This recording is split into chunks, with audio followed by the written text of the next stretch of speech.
Here's Steve Malzberg. All right, folks, as you know, there's a battle going on, and it's taking place on our college campuses. And it's a battle for the heart and soul of the young minds that we as parents send to those colleges to learn.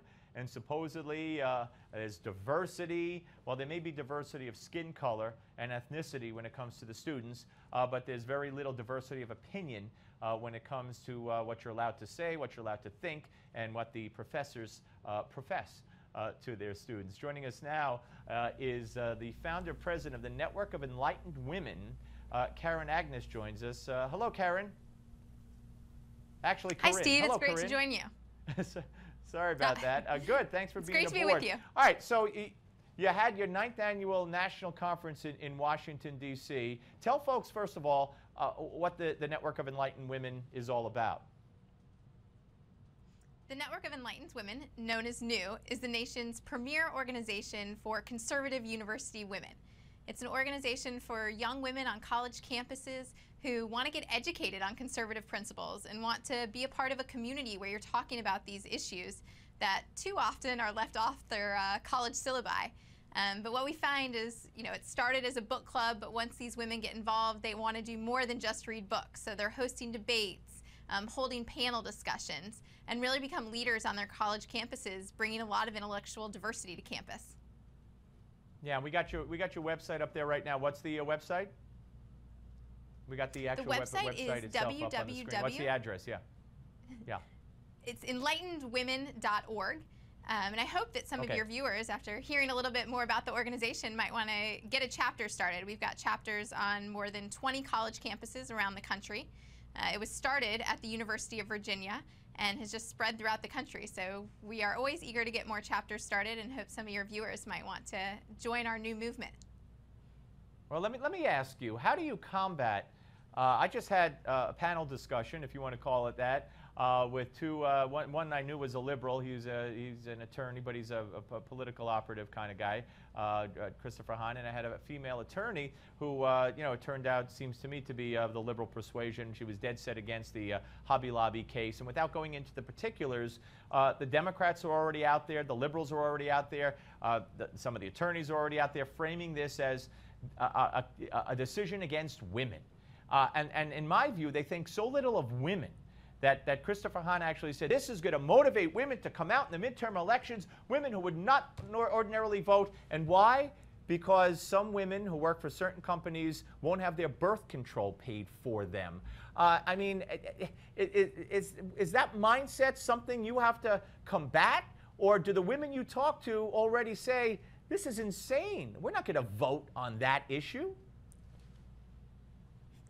I'd encourage anyone who thinks that young women are a lost cause for conservatives to come to one of our new events. As you mentioned, we had our 9th annual national conference just a couple weeks ago and held it at the Heritage Foundation in Washington, D.C., and had over 100 young women. We had a packed crowd, and these women were excited to learn about the issues, but not just learn for themselves, but then learn how to talk about them and get the ammunition they need to take these viewpoints back to their college campuses.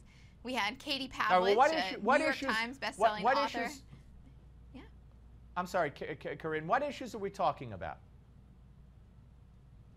So we had Katie Pavlich spoke a lot about the National Organization for Women versus NeW, and how some of these old line feminist groups are selling socialism and Marxism and bigger government to young women. And she talked about the importance of a limited government for young women and how it actually benefits them. We also had professional development panels. As you've probably heard, Sheryl Sandberg's Lean In book has been very popular among young women. And it's important to take another perspective on a lot of those issues and talk about not just leaning into the workplace, but also leaning into life and how our policies in Washington influence the decisions that young women make in those life choices. And then talking about some of these policy alternatives.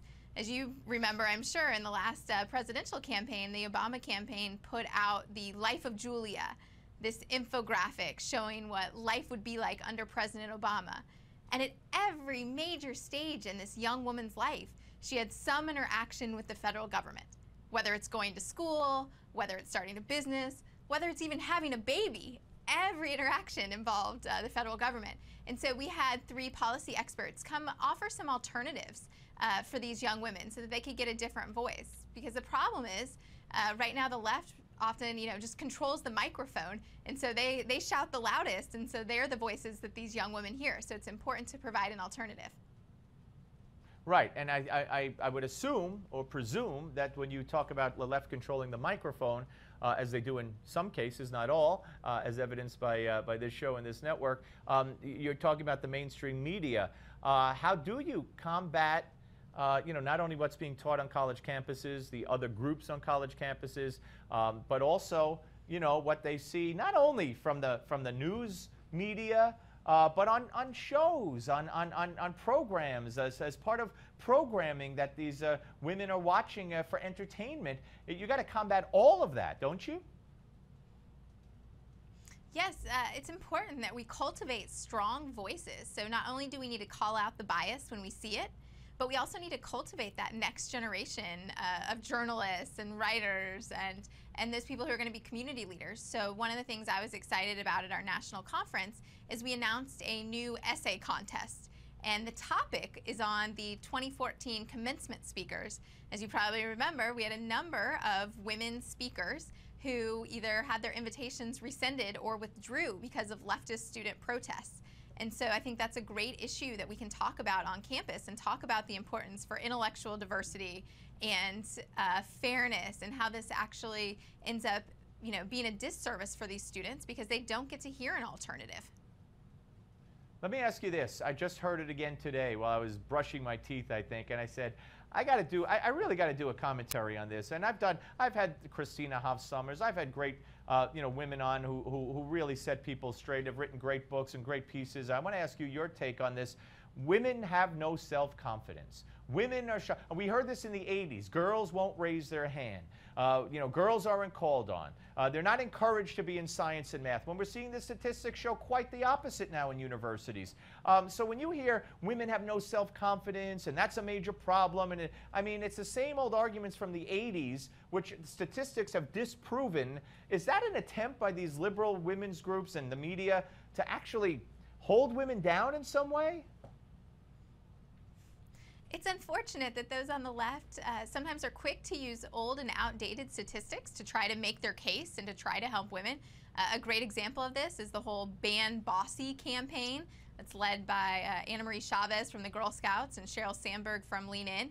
They wanted to start a movement, and they have started a movement, although I don't think it's gotten much traction, to try to ban the word bossy. But one of the main statistics that it relied on was from over 15 years ago about how young girls in middle school said that they were less likely to like to lead. They were 25% less likely by, I think it was middle school.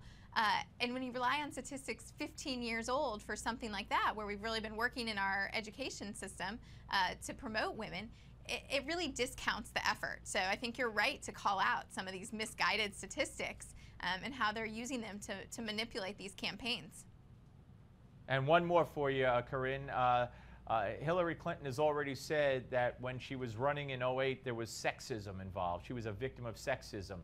She's already made the implication that certain criticisms, if you bring them up, certain topics, if you bring them up, naturally it's only because she's a woman. Playing that sex card as a candidate, especially a possible presidential candidate, how harmful is that for women, young women? Well, I think it's important that we have good role models out there, and that when there is blatant sexism, that we call it out. But the problem is when you have some people that might be quick to turn to that when there are other explanations, and that's what we've got to be cautious about. All right, Karin Agness, founder and president of the Network of Enlightened Women, or NeW. Welcome aboard. Thanks for coming. We'll speak to you again, and good luck with your organization. Thank you. It's great to talk with you. My pleasure. All right, folks, very interesting. And this is, as you know, this is much needed. This is so much needed. A group like NeW and other groups that are out there that want to take young women, especially reach them on the college campuses across the country, and encourage conservative principles. At least give them an opportunity to hear conservative principles, to express conservative principles. Because as you well know, and we've spoken to David Horowitz and countless others, that you cannot freely express everything you would like to express on your college campus. You know, certain zones where you can't say this, you can't say that, certain zones where you can say this and that. And you know, conservative guests and conservative speakers, sometimes if they get to speak, they need a police escort, unfortunately. And it's just, it's a shame what's going on with our higher education system. But it's an extension of where we are in the media and in certain parts of our nation. We're coming back, folks. Give me 5, the first of 3 today, right here on the Steve Malzberg Show.